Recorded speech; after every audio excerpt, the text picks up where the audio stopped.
Hello everyone, welcome back. My name is Shivam और आज की वीडियो में हम पढ़ने वाले हैं साइंस जीएस सीरीज़ के अंतर्गत हम ज्योग्राफी और पॉलिटिक्स और हिस्ट्री अभी तक कर चुके हैं। और इसमें साइंस के अंदर आपको science and technology, physics, chemistry, biology, सारे इकोलॉजी है ना, ये सारे टॉपिक्स आज की इस वीडियो में कवर हो जाएंगे। पिछली वीडियो से थोड़ी सी छोटी वीडियो होगी। इसके बाद मैं आपको एक और वीडियो देने वाला हूँ, कंप्यूटर पार्ट 10 कल मिल जाएगी। और उसके बाद लास्ट जो वीडियो रहेगी वो होगी करंट अफेयर्स की। और मोस्ट प्रोबेबली अगर वीडियो मिलेगी, अगर वीडियो ना मिले तो मैं पीडीएफ आपको जरूर दे दूंगा जो मोस्ट एक्सपेक्टेड क्वेश्चन है उसकी, है ना। जिस हिसाब से टाइम रहेगा उस हिसाब से हम शेयर कर लेंगे। तो दो ही वीडियोस और इसके बाद अपलोड होंगी, टोटल 3 वीडियोस अपलोड होंगी आपके लिए। और बिना समय गवाए हम शुरू करते हैं। इसके पहले मैं बता देना चाहता हूँ कि अगर आपने कंप्यूटर की वीडियोस नहीं देखी हैं, तो आप क्या कर लीजिए, डिस्क्रिप्शन में और पिन कमेंट में प्लेलिस्ट है, वो वीडियोस देख के जरूर जाइए। तो आपके कंप्यूटर में ऑलमोस्ट 15+ क्वेश्चंस कंफर्म सही होंगे ही होंगे, और ज़्यादा हो सकते हैं ना। गारंटी में नहीं दूंगा, लेकिन फिर भी कहा जाए तो 15 क्या 18 क्वेश्चंस तो आपके आराम से सही हो जाएंगे आउट ऑफ 20, अगर आप वो 10 वीडियोस देख के जाते हो। बहुत बड़ी बड़ी वीडियोस भी नहीं है, शुरू की 1-2 बड़ी वीडियो, बाकी सारी छोटी वीडियो है। 2x पे देखेंगे तो 2-3 घंटे में सारी हो जाएंगी कवर, 3-4 घंटे में। तो वो देख लीजिए। और इसके अलावा आप फ्री मॉक टेस्ट देना चाहते हैं तो टीचमेंट ऐप डाउनलोड कर सकते हैं। 5 मॉक टेस्ट उसमें डाले हैं, तो उन मॉक टेस्ट को सॉल्व करिए। और इसके अलावा आप टेलीग्राम चैनल से जुड़ सकते हैं। चलिए शुरू करते हैं। फर्स्ट क्वेश्चन इज एंटोमोलॉजी, है ना। एंटोमोलॉजी जो है वो किसका अध्ययन करता है ना। एंटोमोलॉजी किसकी ब्रांच है? तो भाई एंटोमोलॉजी जो है वो इंसेक्ट्स का अध्ययन करने वाली ब्रांच है। ह्यूमन बिहेवियर को कौन पढ़ता है? ह्यूमन बिहेवियर पढ़ते हैं हम साइकोलॉजी में, है ना। और origin and history of scientific terminology, तो इसकी जानकारी कोई विशेष मुझे अभी तक नहीं है। और स्ट्रक्चर ऑफ सेगमेंट्स को पढ़ने को क्या बोलते हैं?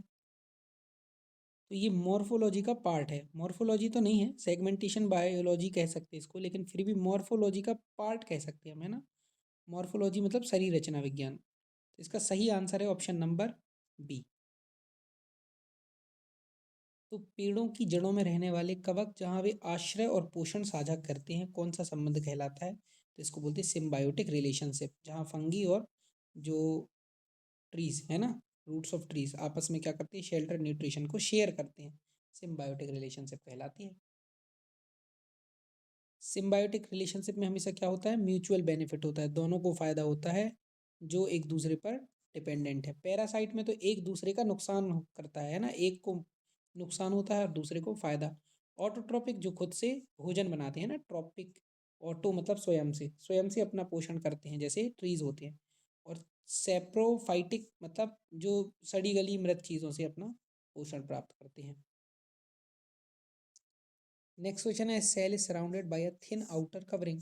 हर एक जो सेल होती है वो एक थिन पतली सी आउटर कवरिंग से क्या होती है, सराउंडेड होती है, उसको बोलते हैं सेल मेम्ब्रेन, है ना। और इसके अलावा एक और कवरिंग, हार्ड कवरिंग होती है प्लांट सेल में, वो कहलाती है सेल वॉल, कोशिका भित्ति। और ये कहलाती है कोशिका झिल्ली, जो उसके अंदर रहती है।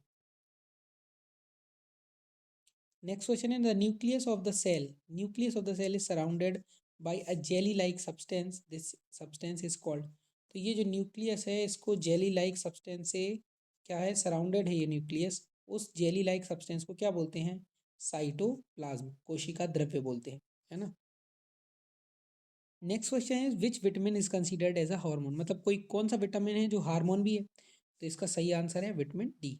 विटामिन डी का जो साइंटिफिक नेम है वो है कैल्सीफेरॉल, कैल्सीफेरॉल इसका नाम है। और इसको हार्मोन भी माना जाता है। जब सन की रेज, यूवी रेज हम पे पड़ती हैं तो क्या होता है, ये हमारा लीवर और कुछ मिलकर क्या करते हैं, इसको बनाते हैं, विटामिन डी हमारे शरीर के अंदर बनाते हैं, है ना। और इसकी वजह से कैल्शियम और फास्फेट दोनों का एब्जॉर्प्शन सही होता है, बोन स्ट्रांग होती हैं। अगर इसकी कमी हो जाए तो हमें रिकेट्स नाम का रोग हो जाता है, ठीक है। विटामिन सी आपको पता है, एस्कॉर्बिक एसिड बोलते हैं उसको, और उससे स्कर्वी नाम का रोग हो जाता है ना। स्किन से रिलेटेड है, अपनी स्किन को अच्छा रखना है तो विटामिन सी का यूज़ करते रहें, विटामिन सी लेते रहें। विटामिन बी जो है उसमें बहुत सारे हैं ना, B12 होता है, B5 होता है, B1 B2 बहुत सारे, तो अलग अलग नाम हैं उनके। किससे बेरी बेरी रोग हो जाता है, विटामिन B1 से शायद, है ना। और विटामिन ए जो होता है उसको बोलते हैं रेटिनॉल, क्या बोलते हैं, रेटिनॉल विटामिन ए को। और इससे क्या होता है, नाइट ब्लाइंडनेस हो जाती है अगर आपको विटामिन ए की कमी हो तो। So which type food gives instant energy, instant energy किस फूड से हमें मिलती है? तो वो भोजन जिसमें क्या हो, कार्बोहाइड्रेट अधिक हो, उससे हमें इंस्टेंट एनर्जी मिल जाती है। देखिए कार्बोहाइड्रेट से ज़्यादा एनर्जी तो फैट में होती है, बट एक्चुअली कार्बोहाइड्रेट पच जल्दी जाता है ना।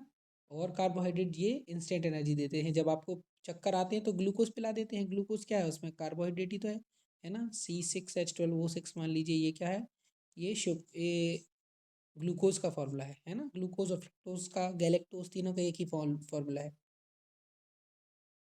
नेक्स्ट है Robert Koch worked in which field, Robert Koch ने किस फील्ड में वर्क किया? तो रॉबर्ट कोच जो थे उन्होंने टीबी का टीबी का बैक्टीरिया खोजा था। टीबी का जो बैक्टीरिया है वो कहलाता है माइक्रोबैक्टीरियम ट्यूबरकुलोसिस। तो ट्यूबरकुलोसिस से रिलेटेड हैं ये, है ना।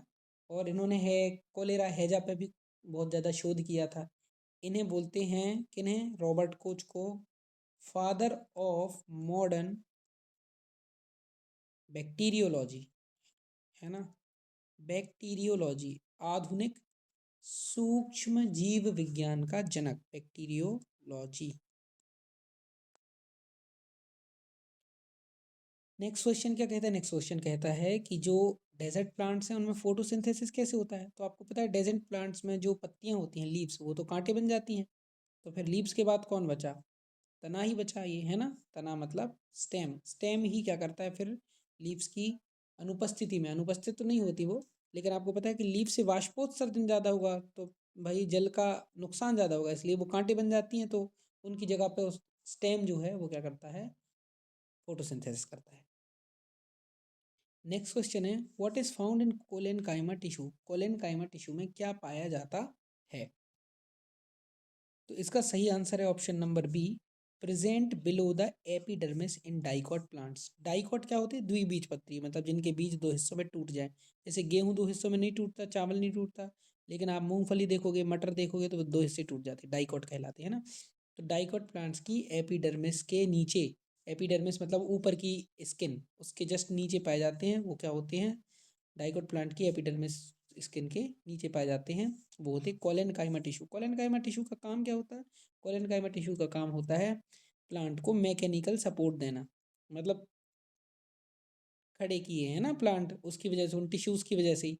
और जब ये छोटे होते हैं ना तो जो फ्लेक्सिबिलिटी रहती है कि छोटे छोटे पौधे आपने देखा होगा ऐसे मुड़ जाते हैं लेकिन टूटते नहीं हैं, उसका रीज़न भी क्या है, कोलेनकाइमा। प्लांट टिश्यूज़ में ये तीन तरह के टिश्यूज़ होते हैं, और भी तरह के होते हैं, लेकिन यहाँ कोलेनकाइमा होता है, ऐसे ही पेरेनकाइमा होता है, और एक होता है स्क्लेरेनकाइमा। तो जैसे आपने देखा होगा नारियल की छाल, है ना, तो नारियल की छाल ये बहुत ही ज़्यादा टफ लेयर है, जो टफ लेयर होती है वो हमेशा स्क्लेरेनकाइमा की बनी होती है। कोलेनकाइमा का मैंने काम बता दिया। और पेरेनकाइमा का मेन काम है स्टोरेज करना चीज़ों का, है ना, जो खाना वाना बना होगा, ये सब चीज़ें, है ना। तो फोटोसिंथेसिस में भी हेल्प करता है parenchyma. So next question is which of the following is not a rabi crop, इनमें से क्या रबी क्रॉप नहीं है? तो रबी की क्रॉप नहीं है, वो है ब्लैक ग्राम। हम एक बार पिछली वीडियो में चर्चा कर चुके हैं, गेहूँ, चना, जौ, सरसों, मटर, ये सब रबी की क्रॉप हैं, लेकिन उड़द जो है वो खरीफ की क्रॉप है ना। इसके लिए वार्म क्लाइमेट चाहिए, ह्यूमिड क्लाइमेट चाहिए। जनरली लोग कब उगाते हैं, ठंडे मौसम में उगाते हैं, नहीं, मतलब ठंड के पहले उगाते हैं। ठंडे मौसम में तो क्या उगाते हैं जनरली, इन जिनके लिए जैसे रबी की क्रॉप्स के लिए, अभी ये ठंडे मौसम में उग रही है, सरसों, मटर, गेहूँ, है ना। इसको थोड़ा सा वार्म क्लाइमेट चाहिए, इसलिए थोड़ा सा ठंड के पहले उगेगा। नेक्स्ट है स्मॉल इंटेस्टाइन की जो लेंथ होती है वो कितनी होती है? वो 7.5 मीटर होती है। और जो विड्थ होती है वो 2.5 सेंटीमीटर के आसपास होती है। क्या करती है ये, जो अपना भोजन पचा लिया है उसका क्या करती है, एब्जॉर्प्शन करती है, एब्जॉर्ब करती है उसके लिए, जो आपने खाना पच चुका है, आपका डाइजेस्ट हो चुका है। कंप्लीट डाइजेशन जो होता है वो यही होता है। नेक्स्ट क्वेश्चन है which part of the eyes is used in I donation. तो आई जब डोनेट करते हैं तो कौन सा पार्ट यूज होता है? तो ये आपकी अगर आई है ना, तो यहाँ अंदर एक लेंस है, ये जो ऊपर सबसे ऊपर की ये प्रोटेक्टिव लेयर है, झिल्ली है, इसको बोलते हैं कॉर्निया। ये कॉर्निया से ही सबसे पहले एंटर करती है लाइट, है ना। तो कॉर्निया ही आप क्या करते हो, डोनेट करते हो, और एक कॉर्निया से, एक सिंगल कॉर्निया से 2 पेशेंट को ठीक किया जा सकता है, विज़न वापस लाया जा सकता है। मतलब एक आदमी 4 लोगों को आई साइट दे सकता है ना। और जो लेंस होता है, लेंस का काम तो आपको पता है, लेंस का काम फोकस करना होता है, रेटिना पे क्या करना, जो वस्तु है उसका इमेज बनाना, ताकि वो चीज़ हमें क्लियर दिखे। आइरिस, आइरिस जो है वो प्यूपिल को कंट्रोल करती है, प्यूपिल की साइज़ को कंट्रोल करने का काम होता है आइरिस का। और प्यूपिल क्या करती है, प्यूपिल अमाउंट ऑफ लाइट को कंट्रोल करती है, कि कितनी अमाउंट ऑफ लाइट हमारे शरीर में जाना, मतलब हमारी आँख में जाना चाहिए, है ना। जब मान लीजिए हम बहुत ज़्यादा उजाले में निकलते हैं तो प्यूपिल छोटी हो जाती है, ताकि कम लाइट जाए, है ना। और जब अंधेरे में रहते हैं तो प्यूपिल बड़ी हो जाती है। प्यूपिल को कौन कंट्रोल करता है, आइरिस करती है। और रेटिना, रेटिना तो हमारा स्क्रीन है ना, अपनी आँख की स्क्रीन है रेटिना, जहाँ पे क्या बनती है, इमेज बनती है। Watt second is the unit of, तो वॉट सेकेंड किसका मात्रक है, what into second. What into second का मतलब है, वॉट क्या होता है, शक्ति, पावर इंटू टाइम। तो आपको पता है कि पावर इज इक्वल टू होता है वर्क अपॉन टाइम, है ना। तो अगर टाइम यहाँ ले जाएं तो वर्क इज इक्वल टू हो जाएगा पावर इंटू टाइम। तो यहाँ इसका आंसर क्या है, वर्क। और वर्क आपको पता है, वर्क ही तो एनर्जी है। ऑप्शन नंबर ए इसका सही आंसर होगा। ये क्वेश्चन KVS PRT 2018 में आया था।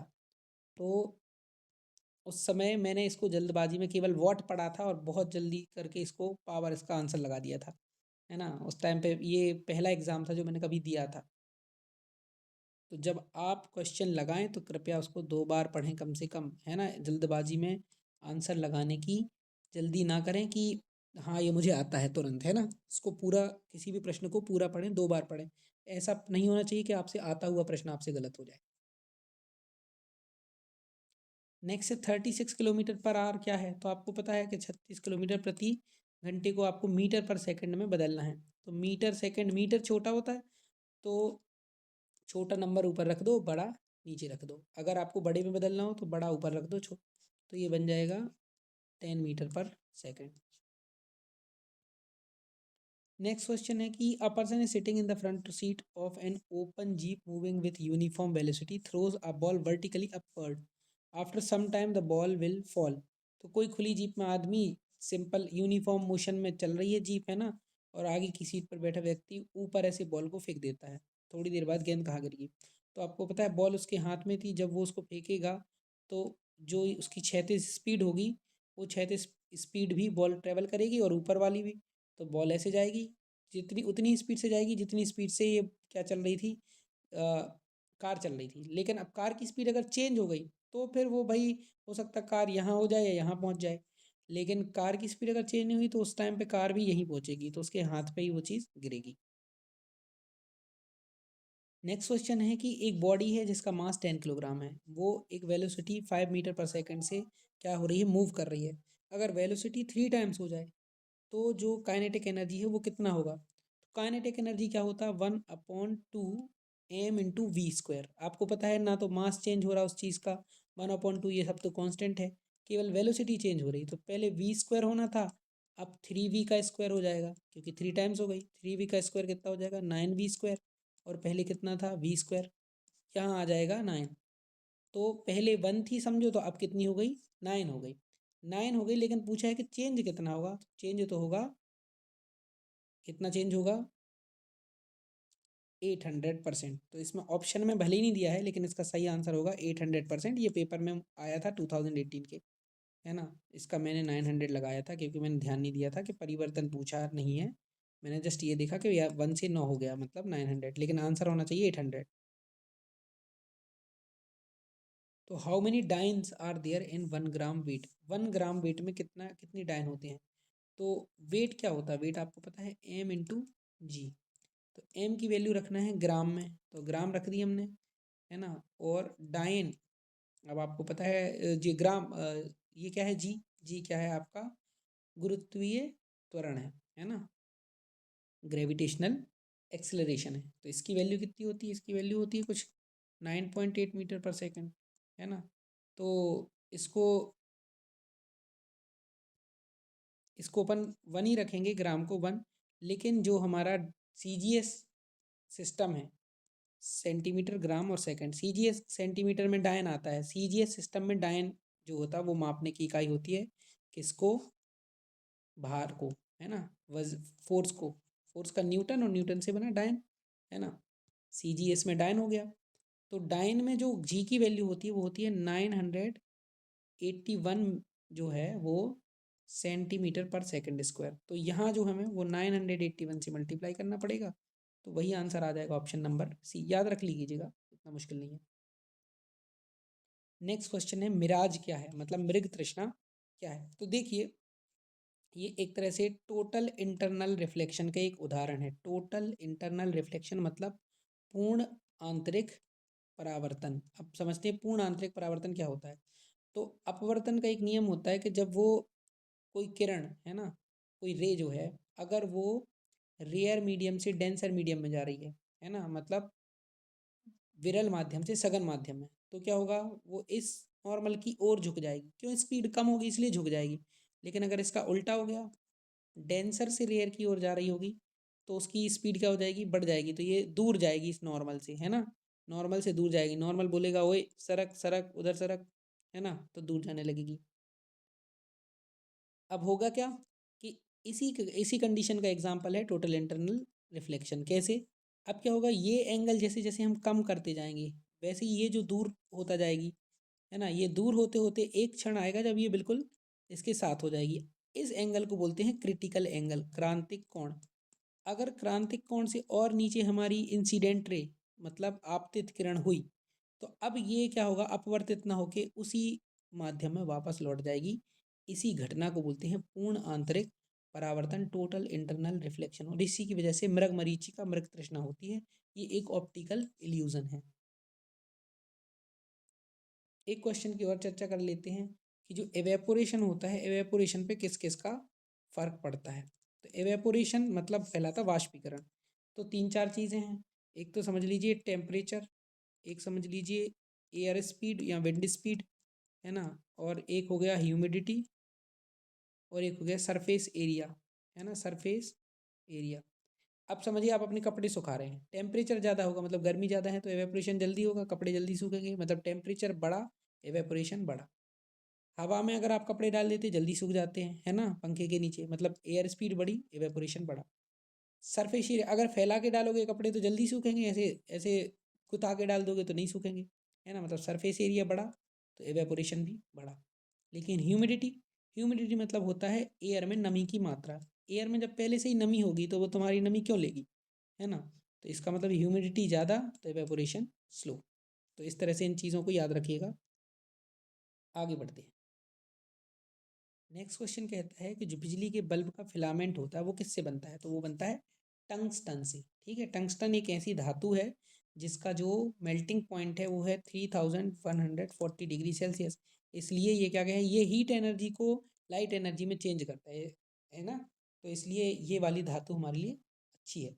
और जो नाइक्रोम होता है वो आयरन वगैरह में यूज़ होता है। नाइक्रोम बना किससे होता है, निकल और क्रोमियम से। ग्रेफाइट जो है वो कार्बन का एक एलोट्रोप्स है, ट्रोप है। और आयरन आपको पता है क्या है। नेक्स्ट है मोलिकुलर मास बताना है HNO2 का, मतलब आणविक द्रव्यमान। तो पहले इन सब का परमाणु द्रव्यमान निकालेंगे और उन सबको जोड़ देंगे, है ना। O जो होता है ऑक्सीजन, उसका एटॉमिक नंबर 8 होता है और मास कितना होता है 16। N का जो होता है वो 7 होता है और मास कितना होता है 14। और H का जो है वो मास भी 1 होता है जनरली, है ना। वैसे तो इसके जो आइसोटॉप होते हैं उनके हिसाब से अलग अलग होता है, बट हम 1 मान के चलते हैं। तो इनको जोड़ देंगे। O2, अब एक O का 16 है तो 2 O का हो जाएगा 32। 32, 14 और 1 जोड़ देंगे तो कितना हो जाएगा 32, 14, 46 और 1 47। तो इसका सही आंसर होगा 47 यूनिट। ऑप्शन में ही नहीं है। ठीक है, ये आंसर होगा। नेक्स्ट क्वेश्चन है विच स्टेटमेंट इज इनकरेक्ट। क्या इनमें से इनकरेक्ट है। Solids and liquids can not be compressed whereas gases can be compressed. Solid liquid को कंप्रेस नहीं किया जा सकता, बल्कि इन सबको कंप्रेस, गैस को कंप्रेस किया जा सकता है। बिल्कुल गैस को कंप्रेस किया जा सकता है, सॉलिड लिक्विड्स नहीं होते generally compress. Gas occupies all the available space. Gas जो है वो जितना अवेलेबल स्पेस है उसको घेर लेती है, क्योंकि गैस के जो है वो दूर दूर रहते हैं मॉलिक्यूल्स, है ना। तो ये दूर दूर पार्टिकल्स दूर दूर हो जाते हैं तो घेर लेती हैं। Liquids evaporate quietly and produce cooling, है ना। तो जो लिक्विड होते हैं वो एवेपोरेट होकर कूलिंग प्रदान करते हैं, बिल्कुल, है ना। तो ये भी सही है, ये भी सही है, ये भी सही है। बट चौथा क्या कह रहे हैं, 0.5 मोल N2 gas and 0.5 mole an atom have masses 28 gram and 14 gram respectively. तो 0.5 मोल N2, आपको पता है N2 ज़्यादा है कि N ज़्यादा है? N2 ज़्यादा है, तो N2 का मॉलिकुलर मास जो है वो होता है 28, अगर वो 1 मोल हो। कितना? 1 मोल। लेकिन यहाँ 0.5 मोल है, तो ये होना चाहिए 14 और ये होना चाहिए 7। तो ये थोड़ा सा गलत है। अब इसको समझने की जरूरत नहीं है क्योंकि ये चीज़ अभी आनी नहीं है, वरना मैं इसको अच्छे से आपको बता सकता था। नेक्स्ट क्वेश्चन है कि which gas is aerated in the treatment tank of the aerobic treatment unit. नाम ही उसका एरोबिक है ना। तो एरोबिक में ऑक्सीजन सबसे इंपॉर्टेंट, जहाँ भी एरोबिक वर्ड आ जाए तो ऑक्सीजन की प्रेजेंस ही जनरली यूज होता है। ओके,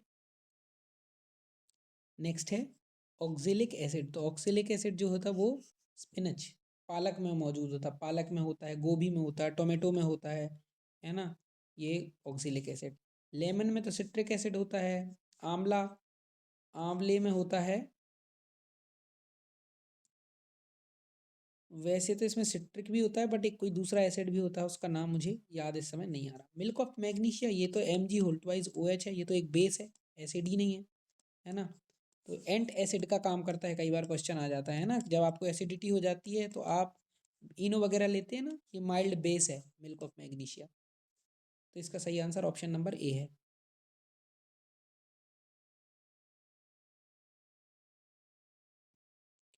नेक्स्ट है कि नवंबर 2016 से जो जलवायु परिवर्तन संबंधित पेरिस समझौता हुआ है वो क्या कह रहा है? वो कह रहा है कि भाई ग्रीन हाउस गैस एमिशन कम कर दो, नहीं तो पता चल जाएगा अर्थ का थोड़ा सा भी 1-1.5 डिग्री सेल्सियस और टेम्परेचर बढ़ गया तो फिर ज्ञान हो जाएगा, है ना।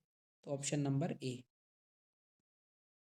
नेक्स्ट क्वेश्चन है कि एसिड रेन एटमॉस्फेयर में किसकी वजह से होती है? तो भाई नाइट्रोजन के ऑक्साइड और सल्फर के ऑक्साइड मिलकर नाइट्रिक एसिड और सल्फ्यूरिक एसिड बनाते हैं और फिर पानी के साथ गिरते हैं और मौज करते हैं किस पे? बिल्डिंग्स पर और प्लांट्स के ऊपर, है ना। तो एसिड रेन कहलाती है। इससे प्रॉब्लम होती है एक्वेटिक लाइफ को, और जो अपनी धरोहर है उन भी वो भी नष्ट हो रही हैं इसकी वजह से। नेक्स्ट क्वेश्चन है कि जो कौन सी ऑटोमोबाइल गैस है, मतलब ऑटोमोबाइल से निकलने वाली गैस है, वो पॉल्यूटेंट नहीं है? तो CO2 एक एयर पॉल्यूटेंट नहीं है, ग्रीन हाउस गैस है ना, जिसकी वजह से ग्लोबल वार्मिंग हो रही है, लेकिन पॉल्यूटेंट नहीं है ना। नेक्स्ट है चिपको मूवमेंट, उत्तराखंड के चमोली डिस्ट्रिक्ट से 1973। नेक्स्ट, वो स्टेट बताना है जिसने सर्वप्रथम सभी ग्रहों की छतों पर, है ना, वर्षा जल संचयन संरचना बनाना अनिवार्य कर दिया कि भाई रेन वाटर हार्वेस्टिंग स्ट्रक्चर बनेगा ही बनेगा रूफ टॉप्स पे। वो है तमिलनाडु में। तमिलनाडु में थोड़ी वर्षा की कमी है और उस वजह से ग्राउंड वाटर जो है वो लेवल लो हो गया है। उस वजह से लोगों ने कहा कि भाई वर्षा जल का संचयन करना आपको जरूरी है, तब तो ग्राउंड वाटर रिचार्ज होगा। रीजन क्या है? रीजन बहुत सारे रीजन है, जिसमें से एक ये है कि भाई जाते समय ये हिस्सा रह जाता है, जो मानसून जाती है ना इंडिया की, वो इस हिस्से में बारिश नहीं कराती। लौटती हुई मानसून से बारिश होती है तो उसमें उतना पानी नहीं होता, है ना। तो वो भी एक रीज़न है इसमें से। नेक्स्ट है IPCC क्या है? तो इंडियन पिनल कोड नहीं है ये, है ना। IPCC इंटर गवर्नमेंटल, इंटरनेशनल नहीं, inter governmental panel for on climate change, है ना। इंटर गवर्नमेंटल पैनल है ये क्लाइमेट चेंज पर। और किस किस की बनी है? UN, यूनाइटेड नेशन ने, और वर्ल्ड मेट्रोलॉजिकल ऑर्गेनाइजेशन, विश्व मौसम विज्ञान ने मिला के दोनों का मिक्स, है ना, दोनों ने मिलकर ये बनाया है। और इसको 2017 में नोबेल प्राइज़ भी मिला था, पीस प्राइज़, है ना। 2017 ही 2007 में। और मुख्य कार्य क्या है इसका? मुख्य कार्य है जलवायु परिवर्तन से संबंधित जितने भी फैक्ट्स हैं, साइंटिफिक फैक्ट्स, उनको असेस करना। नेक्स्ट है भारतीय परमाणु कार्यक्रम के जनक कौन है? तो परमाणु कार्यक्रम के हमारे जो जनक हैं वो हैं डॉक्टर होमी जे भाभा, है ना। शुरू में इन्होंने TIFR की स्थापना की थी, Tata institute of fundamental research. बाद में उन्होंने क्या किया? परमाणु ऊर्जा प्रतिष्ठान ट्रॉम्बे की स्थापना की, जिसको बाद में बार्क बोलने लगे, भाभा एटॉमिक रिसर्च सेंटर। यही हुआ था मेरा इंटरव्यू एटॉमिक एनर्जी वाला, बहुत अच्छा है अंदर से। नेक्स्ट है नाविक। तो नाविक क्या है? नाविक एक जीपीएस टाइप का सिस्टम है ना, इंडियन है। नेक्स्ट है Satish Dhawan space centre, SDSC. ये कहाँ है? एसडीएससी जो है वो श्री हरिकोटा है, आंध्र प्रदेश में। यहाँ से जो है इम्पोर्टेंट रॉकेट लॉन्च होते हैं ना, लॉन्च सेंटर है ये। कहाँ है ये? श्री हरिकोटा में। पहले इसको क्या बोलते थे? शार बोलते थे, SHAR।